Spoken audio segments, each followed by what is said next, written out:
vocês? Eu espero que todos estejam bem. Eu tô aqui pra trazer mais um vídeo pra vocês, e é óbvio que é mais um vídeo de caso criminal. O caso escolhido de hoje foi o caso Brittany Drexel. E é isso, gente, vamos pro caso. Eu espero muito que vocês gostem. Não esqueçam de se inscrever aqui no canal, deixar o like, deixar o feedback de vocês e sugestão de algum caso que vocês querem que eu traga aqui pra vocês. É isso, vamos começar. Então, quem era ela? Ela era basicamente só uma adolescente quando tudo aconteceu. Ela tinha 17 anos, ela nasceu dia 7 de outubro de 1991 em Rochester, que fica em Nova York. E ela era filha de John e Dawn. E os pais eles eram bem novos quando eles tiveram ela, então eles foram pais bem jovens. Detalhe que a gente não pode esquecer de mencionar, eles não eram casados, então eles tiveram uma filha, mas fora do casamento, né? Eles eram apenas namorados e eles então acabaram tendo relações e tendo uma filha. Tanto que depois, John e Dawn, eles se separaram, então eles não eram nem mais namorados. E então foi o Chad que assumiu a Brittany. Ele adotou ela, né? Porque ele não era pai biológico, mas ele a criou como se fosse o pai verdadeiro dela ali, né? Pai de sangue, vamos dizer assim. E então ele acabou adotando ela, já que ela tinha se separado do pai mesmo da Brittany, né? Ela acabou nascendo com uma anomalia. Essa anomalia que ela nasceu, ela é caracterizada pela catarata. Então, ela é uma anomalia que ela vai afetar diretamente a visão, né? Ela nasceu com vítreo primário hiperplásico persistente no seu olho direito. E acabou que ela passou por várias cirurgias e essas várias cirurgias fizeram com que ela ficasse cega de um olho. Então, pra dar uma amenizada nessa situação, ela acabou passando a usar lentes de contato, né? E isso dava uma aparência bem diferente pra ela, né? Então, agora é o momento em que tudo passa a dar errado. Em abril do ano de 2009, ela acabou pedindo pra mãe dela se ela podia ir para Myrtle Beach com uma galerinha ali que era jovem que nem ela. Mas a mãe acabou que não aprovou esse destino, então não permitiu que ela fosse, porque, primeiro, não ia nenhum adulto responsável nessa viagem, e segundo, ela não conhecia os outros adolescentes que iriam estar com a sua filha. Então, nada mais prudente do que ela não permitir a filha ir, né? E ela também estava com uma sensação estranha de que algo ruim iria acontecer. Então, ela acabou que não deixou a filha ir.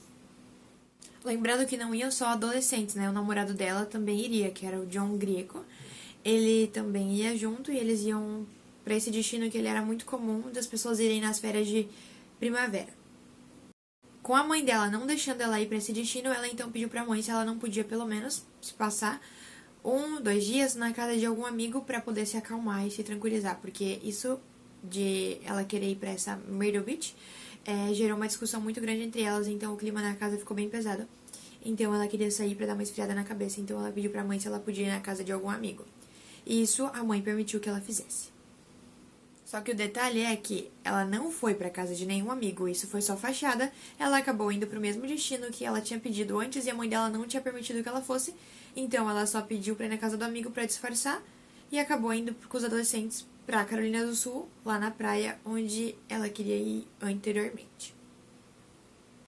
3 dias após ter chegado no Bar Harbor Hotel, que ficava em Myrtle Beach, ela ligou pra mãe dela e ela avisou que ela estava na praia. A sua mãe, ela não estranhou que ela estivesse na praia, porque no destino que ela havia pedido pra sua mãe pra ir, na casa do amigo, tinha uma praia no caminho. Então, era comum que fosse pra ela. Tinha possibilidade de ir, não era algo extraordinário e que não fazia sentido. Inclusive, tinha um lago, o Lago Ontário, né, nesse meio do caminho ali.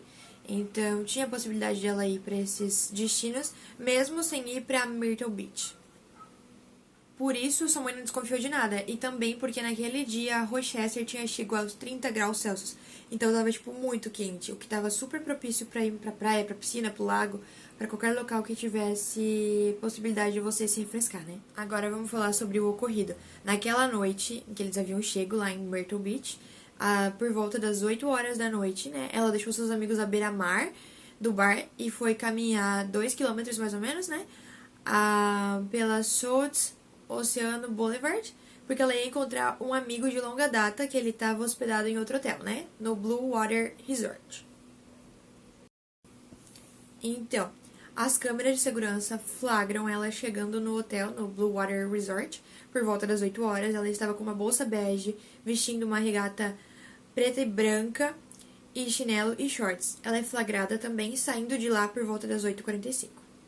Nesse meio tempo, ela tava a todo momento trocando mensagens com seu namorado, né, com o John. E porque ele havia ficado em Rochester, porque ele tinha alguns compromissos de trabalho pra fazer, então ele teve que ficar por lá. Então eles estavam trocando mensagens pra manter a comunicação, né, e o contato, já que eles não estavam no mesmo local. E é por volta das 9h15 que ele começa a achar estranho, porque as mensagens dela pararam de chegar pra ele. Então ele liga pros amigos dela e vê se eles sabem onde ela tá, ou com quem ela tá, ou o que ela foi fazer, porque ele parou de conseguir ter contato com ela. Falando com os amigos dela, ele não obteve nenhum sucesso e nenhuma pista, então ele ficou meio desesperado e acabou ligando pra mãe da Brittany, né, pra Dawn. Que no caso, até esse momento, nem sabia que a filha estava em Myrtle Beach, porque ela não havia permitido que a filha fosse para aquele destino. Então a mãe dela acabou vindo a descobrir por conta deste motivo, porque ela desapareceu ali, ela deu uma sumida e eles precisavam saber o que tinha acontecido, então ele foi obrigado a falar com a mãe dela, e aí a mãe dela acabou descobrindo que ela foi pro destino que ela não havia permitido que ela fosse. Ela então ligou pro seu marido e em seguida pra polícia. E para caso eles conseguissem contato com alguém dali, né? Principalmente alguém da Carolina do Sul ali, né, da área próxima, para que se tivesse alguma pista eles compartilhassem ali entre eles e conseguissem chegar a uma conclusão ou conseguissem encontrar ela o mais rápido possível, né? Porque a gente sabe que quando as pessoas desaparecem, as 24 horas são as mais importantes, as fundamentais para você encontrar a pessoa com vida, né? Então é muito importante que as buscas comecem logo, assim, porque quanto mais tempo você demora para começar, mais chance você tem de encontrar a pessoa sem vida. A polícia então começou as buscas na manhã seguinte e eles já foram pegar imagens da câmera de segurança do Blue Water Resort e acabaram descobrindo que a última pessoa a ver ela foi Peter Brozovitz. Ele era um promotor de uma boate, ele tinha 20 anos e a Brittany conhecia ele da área de Rochester e ele também estava passando férias naquele local. Eles aparentemente se encontraram em uma boate local na noite anterior. Com isso, a polícia acabou investigando e entrevistando ele e os homens que ele estava dividindo o quarto de hotel, né? Que ele estava compartilhando o quarto. E a polícia disse que ninguém havia sido descartado de dentro ou de fora, né? Eles estavam considerando todos como suspeitos, vamos dizer assim, porque eles não tinham nenhuma pista e nenhuma prova, então tudo que eles tinham ali, eles tinham que considerar, né? A polícia então foi fazer o seu trabalho e averiguar o quarto de hotel de Brittany e encontraram todas as roupas que ela havia embalado lá, mas eles não encontraram a bolsa dela e nem o celular, porque muito provavelmente eram os objetos que estavam com ela quando ela foi vista pela última vez, então talvez aqueles objetos ainda estivessem com ela, por isso não estavam no quarto, né? Porque ela saiu levando a bolsa. Provavelmente o celular estava na bolsa. Enfim. Os pins da rede de telefone eles foram rastreados em um caminho que leva 80 a 97 quilômetros ao sul de Myrtle Beach, em uma área que fica perto do condado de Georgetown. Mas esses pins logo pararam de dar sinal e eles não conseguiram mais rastrear. Eles então investigaram áreas possíveis para desova de corpos, né, por cerca de 11 dias. Locais em que poderia ser possivelmente descartado, né, eles averiguaram. No ano de 2011, eles fizeram buscas em um aparelho em Georgetown, mas isso não resultou em nada que ajudasse a identificar algum suspeito ou alguma pessoa de interesse. A mãe de Brittany, Dawn, né, e Peter, que havia sido a pessoa que tinha visto ela pela última vez, eles entraram em confronto por diversas vezes. A mãe dela, então, acabou mudando para a área ali em que tudo tinha acontecido, né, que ela tinha sido vista pela última vez, para poder acompanhar as investigações de perto e o andar da carruagem, né, para ver como iam se desenrolar as coisas. Então, ela queria estar bem próxima, ela acabou mudando para aquela área ali. No ano de 2014, a mãe dela divulgou uma possível teoria em que ela acreditava. Ela acreditava que a filha dela havia sido desafiada a ir para aquele local, porque havia sido prometido algo para ela, por exemplo, um trabalho de modelo, e que então, a partir disso, ela havia sido levada para o tráfico humano, né? Mas a polícia não acreditava muito nessa teoria, então ela não foi levada muito a sério. Aí vocês podem estar se perguntando por que a polícia acreditava que não havia sido tráfico. É porque naquela região ali não tinha praticamente nenhum registro de tráfico, então a polícia não viu nada que corroborasse com aquela possível teoria ali, então eles não levaram ela adiante. Em junho de 2016, o FBI ele fez uma coletiva de imprensa na qual eles afirmavam que ela tinha sido assassinada logo após o desaparecimento dela, que ela tinha sido sequestrada de Myrtle Beach e levada para algum lugar próximo a Georgetown, e ali onde os pins haviam sido rastreados, né, pela última vez. E após isso, ela teve a sua vida ceifada lá, né. Eles então passaram a colocar uma recompensa para alguém que trouxesse informações que corroborassem para a resolução desse caso, né. Em agosto, o Charleston Post and Courier ele relatou novos desdobramentos do caso que vieram de uma audiência de fiança que foi feita para Timothy Dashawn Taylor, que ele era um preso que ele cumpria a pena de prisão estadual por uma acusação não relacionada àquele caso, né? O agente do FBI, Gary Kim Muniz, ele testemunhou que no início daquele ano, outro preso da Carolina do Sul, que tinha começado a cumprir uma sentença de 25 anos por conta de um homicídio culposo, ele disse a eles que em 2009, logo após o desaparecimento da Brittany, ele havia ido visitar uma casa escondida em McClellanville para dar dinheiro ao pai de Taylor. Enquanto ele caminhava pela casa, ele disse então para Muniz que ele havia visto Taylor abusando de Brittany. E com outras pessoas junto no local, então, né? Tinha mais gente lá. Ele continuou andando até o quintal onde ele encontrou Shawn Taylor, no caso, né? E ele fez o pagamento pra ele. Enquanto eles conversavam, a Brittany, ela conseguiu fugir. Ela, aproveitou que eles estavam distraídos. E ela conseguiu fugir, mas logo ela foi recapturada. Eles pegaram ela novamente e chicotearam ela e levaram ela pra dentro da casa. Lá, então, acabou ouvindo 2 disparos de arma de fogo, que foi 2 tiros que eles deram nela. E ele disse que eram os sons dela sendo morta. Ele diz ainda que eles levaram o corpo embrulhado, né, pra fora da casa. E em seguida eles despejaram ele numa lagoa que tinha muitos jacarés ali naquela região. Essa declaração feita foi confirmada por um outro informante que ele não foi identificado, mas ele foi descrito como sendo um encarcerado da prisão do condado de Georgetown. No momento em que ele falava com as autoridades, de acordo com o relato dele, desse segundo preso, ele pegou ela em Myrtle Beach e levou ela para Cleanville. E lá ele mostrou ela para alguns amigos e ele tentou vender ela para o tráfico. Ele então resolveu matar ela para evitar a prisão, porque, ele não queria ser pego, porque ele achou que matando ele não ia ser pego. Ele achou que assassinar ia ser a solução para que ele escapasse impune. Um relatório que foi feito em 2019, que foi conduzido pela Força Tarefa do Tráfico Humano da Carolina do Sul, ele acabou classificando o condado de Horry como o condado número 1 na Carolina do Sul para vítimas de tráfico humano, que já haviam sido relatados, né? Agora vamos falar um pouco sobre as audiências. A audiência de fiança que foi feita após ocorrer a prisão de Taylor em uma acusação federal porque ele interferiu no comércio interestadual por ameaça ou violência, foi uma acusação decorrente do seu papel como motorista em uma fuga de um assalto em um restaurante do McDonald's que ocorreu em 2011 em Mount Pleasant. Ele também já havia sido condenado pelo envolvimento no crime no tribunal estadual e havia sido sentenciado à liberdade condicional, que ele havia terminado no momento daquelas acusações. O advogado de Taylor chamou essa nova acusação de aperto, com base na declaração dos 2 informantes presos, e a mãe chamou isso de loucura, né? A mãe dele. Pois ela não acreditava que seu filho e seu marido eram capazes de cometer crimes como aquele. Winston Holiday, ele era promotor federal na audiência. Ele disse pro juiz que as suspeitas no caso da Brittany, elas estavam entre as razões do governo ter trazido essa nova acusação pela conduta, né? Pela qual a Carolina do Sul ela já havia condenado Taylor, que seria uma dupla acusação, né? E em resposta a essas perguntas, se tinha um duplo risco. Ele, então, citou uma lei federal que afirmou que o governo federal ele pode apresentar acusações por um crime se ele acreditar que a promotoria estadual levou um resultado injusto.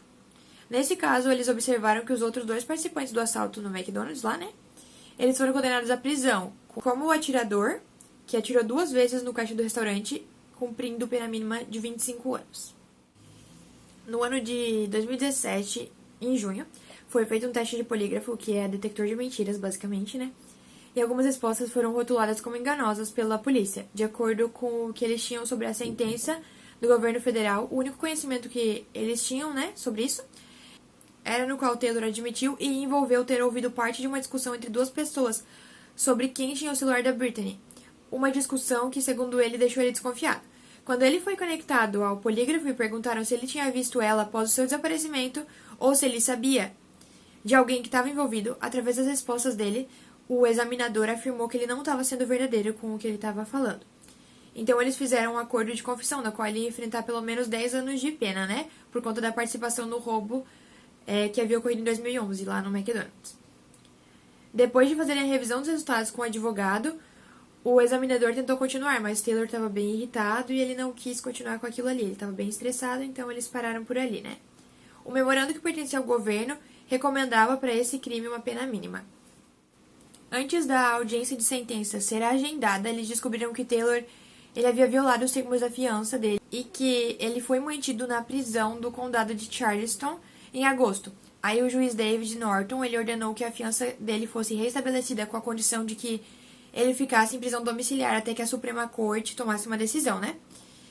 Em junho de 2019, a Suprema Corte ela decidiu a favor do governo, então ela defendia a dupla soberania e permitia que o governo federal prosseguisse com o seu caso contra o Taylor.